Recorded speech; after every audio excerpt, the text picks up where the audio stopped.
नमस्कार दोस्तों, अब इस मामले पर एक बार फिर बिहार की सियासत गर्मा गई है। अब तेजस्वी यादव की पार्टी यानी आरजेडी ने ही तेजस्वी यादव को गिरफ्तार करने की सलाह दे डाली है। जी हाँ, पूरा मामला क्या है आपको डिटेल से बताएंगे। वहीं आपको बता दें, भारतीय जनता पार्टी के दिग्गज नेता एवं पूर्व डिप्टी सीएम सुशील कुमार मोदी अब तेजस्वी के समर्थन में उतर आए हैं। समर्थन में उतरते हुए नीतीश सरकार से ये बड़ी मांग कर दी है। हालांकि नेता प्रतिपक्ष तेजस्वी यादव ने भी बिहार के मुख्यमंत्री नीतीश कुमार के सामने ये बड़ी मांग रख दी है। पुराने पत्र की याद दिलाते हुए ये बड़ी बात कह दी है। हालांकि इन सब के बीच बिहार की राजनीति में एक बार फिर से लालू यादव की वापसी होती हुई दिखाई दे रही है। तेजस्वी यादव ने एक बार फिर बताया कि उनके पिता लालू प्रसाद यादव कैसे और कब आ रहे हैं। तेजस्वी यादव ने क्या बताया है आपको डिटेल से बताएंगे। आगे बढ़ने से पहले इस वीडियो पर एक लाइक जरूर कर दें। चैनल को सब्सक्राइब करने के साथ ही घंटी को बजाना बिल्कुल ना भूलें, ताकि इसी तरह की नई नई खबरों का अपडेट आपको तुरंत मिल सके।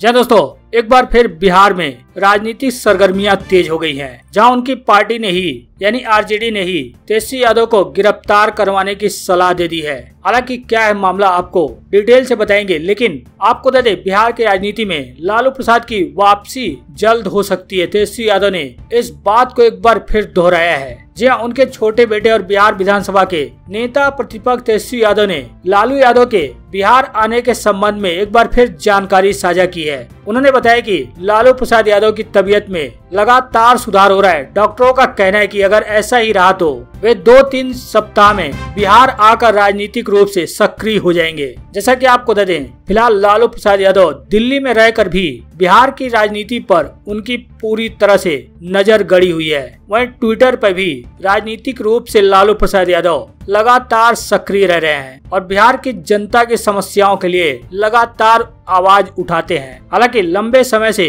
किडनी की बीमारी से परेशान चल रहे लालू यादव का दिल्ली में इलाज चल रहा है, लेकिन अब तेजस्वी यादव ने एक बार फिर बता दिया है कि लगातार उनकी तबीयत में सुधार हो रहा है और डॉक्टरों के मुताबिक वो 2-3 सप्ताह में बिहार की राजनीति में एक बार फिर सक्रिय हो सकते हैं। बहरहाल अब तेजस्वी यादव को उनकी पार्टी ने गिरफ्तार कराने की सलाह दे दी है। रुपए बांटने के मामले में बिहार में सियासत गर्मा गई है। जैसा कि आपने पिछले वीडियो में हमने आपको दिखाया था, तेजस्वी यादव ने किस तरह से महिलाओं को 500-500 रुपए दिए थे। तेजस्वी यादव के मुताबिक ये कोई चुनावी स्टंट नहीं था, बल्कि बाढ़ पीड़ित महिलाओं को थोड़ी सी उनके द्वारा मदद की गई थी। लेकिन जेडीयू ने इस मामले को तिल का ताड़ बना दिया है। रुपए बांटने के मामले में अब जेडीयू और भारतीय जनता पार्टी चुनाव आयोग पहुंच गई है। लेकिन रुपए बांटने के मामले में राज्य निर्वाचन आयोग के पास शिकायत करने वाले जेडीयू भाजपा नेताओं को राजद ने विशेष कोचिंग करने की सलाह दी है।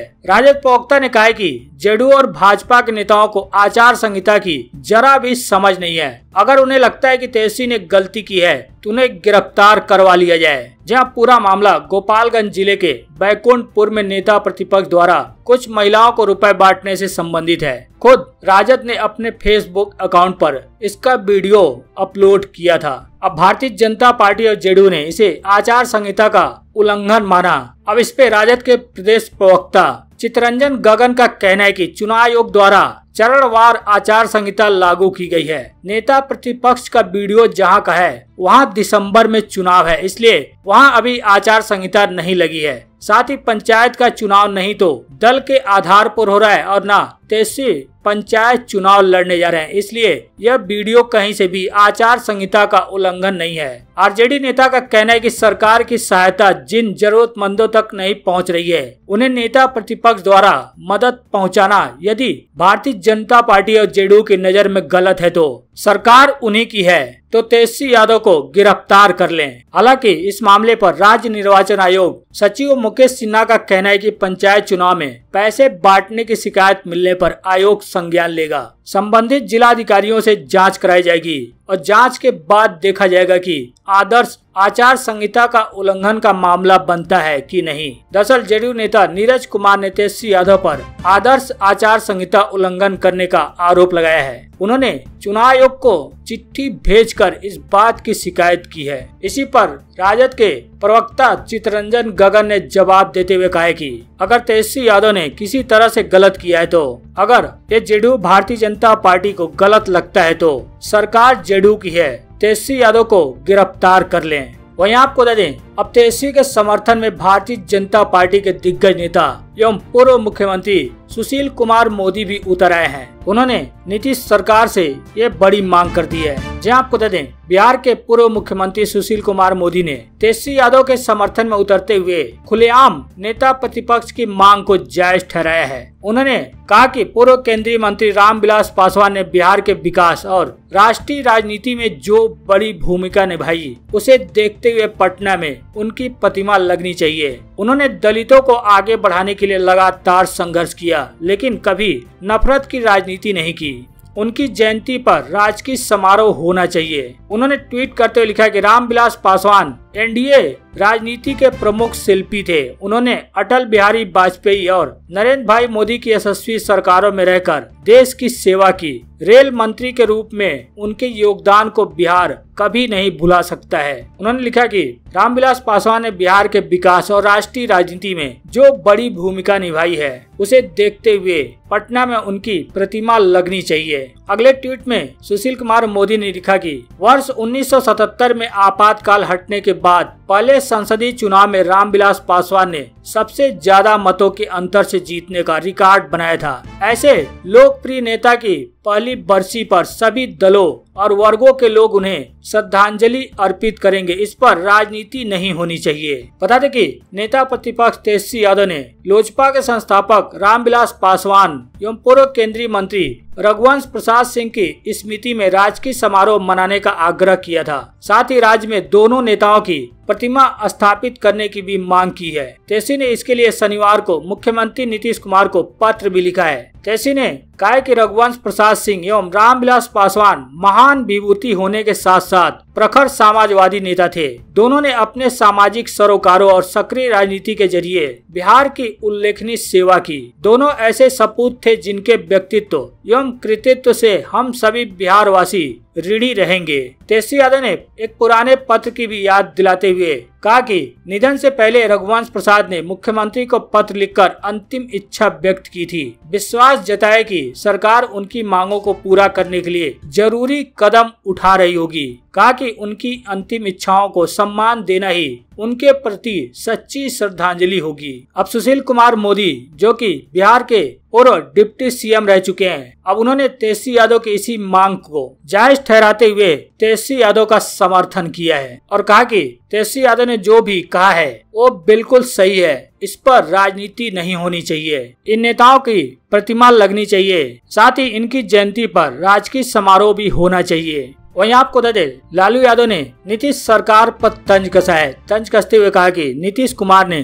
पॉलीथीन वाले स्ट्रेचर का आविष्कार किया। जहां राष्ट्रीय जनता दल के अध्यक्ष लालू प्रसाद यादव इन दिनों लगातार ट्विटर के जरिए बिहार की राजनीति में सक्रिय हैं। अब लालू यादव ने वृद्ध मरीज को अस्पताल ले जाने के लिए पॉलीथीन की चादर को स्ट्रेचर की तरह इस्तेमाल किए जाने पर तंज कसते हुए इसे नीतीश कुमार का आविष्कार बताया और कहा कि जंगल राज से डरते रहिए, आविष्कार झेलते रहिए। लालू यादव ने ट्विटर पर एक मरीज को अस्पताल ले जाने के लिए पॉलीथीन सीट को स्ट्रेचर की तरह इस्तेमाल करते हुए 3 लोगों की तस्वीर पोस्ट की और ट्वीट करते हुए लिखा कि नीतीश कुमार ने पॉलीथीन वाले स्ट्रेचर का आविष्कार किया। विश्व को वैशाली पूर्ण अपने 16 वर्षों के शासन की दिखाई झलक और ताकत। बिहार के भ्रष्ट और मड़ासन स्वास्थ्य विभाग के क्रांतिकारी हैरत अंगेज करिश्मे से विश्व चिकित्सा जगत हैरान है। जंगल राज से डरते रहिए, आविष्कार झेलते रहिए। बता दें कि आईएसओ से मान्यता प्राप्त आरा सदर अस्पताल के इमरजेंसी परिसर में स्ट्रेचर नहीं मिलने के कारण परिजन अपने मरीज को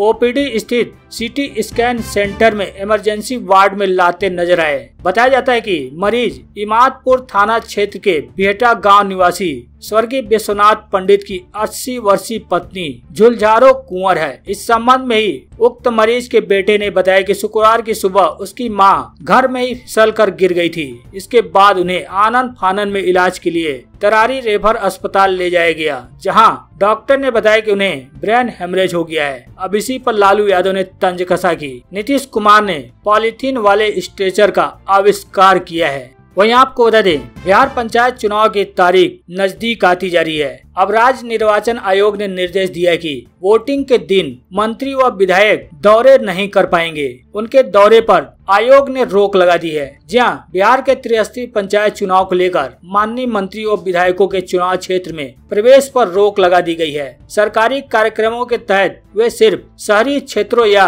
क्षेत्रीय सरकारी कार्यालयों तक ही जा सकेंगे। राज्य निर्वाचन आयोग ने आदर्श आचार संहिता के तहत माननीयों के चुनाव क्षेत्रों में जाने को लेकर कई प्रतिबंध लगाए हैं। राज्य निर्वाचन आयोग ने ताजा निर्देश जारी करते हुए मतदान के दिन किसी भी मंत्री, सांसद, विधायक और पार्षदों के मतदान होने वाले पंचायत क्षेत्रों में दौरे पर रोक लगा दी गई है। निर्वाचन आयोग का यह निर्देश मतदान की पूर्व संध्या 5 बजे से ही लागू हो जाएगा, जो वोटिंग के समाप्ति तक प्रभावी रहेगा। अगर कोई सांसद, विधायक या मंत्री अपने क्षेत्र में वोट डालना चाहते हैं तो उन्हें वोट देने के लिए जाने की अनुमति होगी, पर साथ ही यह भी हिदायत दी गई कि वोट डालने के तुरंत बाद अपने क्षेत्र से वापस लौट जाएं। मंत्रियों, सांसद और विधायकों के मतदान होने वाले क्षेत्र में जाने पर रोक पिछले चुनाव में मिली शिकायतों के बाद राज्य निर्वाचन आयोग ने लिया है। पिछले चुनाव में निर्वाचन आयोग को ऐसी शिकायतें मिली थी कि मंत्रियों और कई विधायकों ने अपने क्षेत्र के मतदान केंद्रों पर जाकर वोटरों को किसी खास उम्मीदवार के पक्ष में वोट डालने का दबाव बनाया था।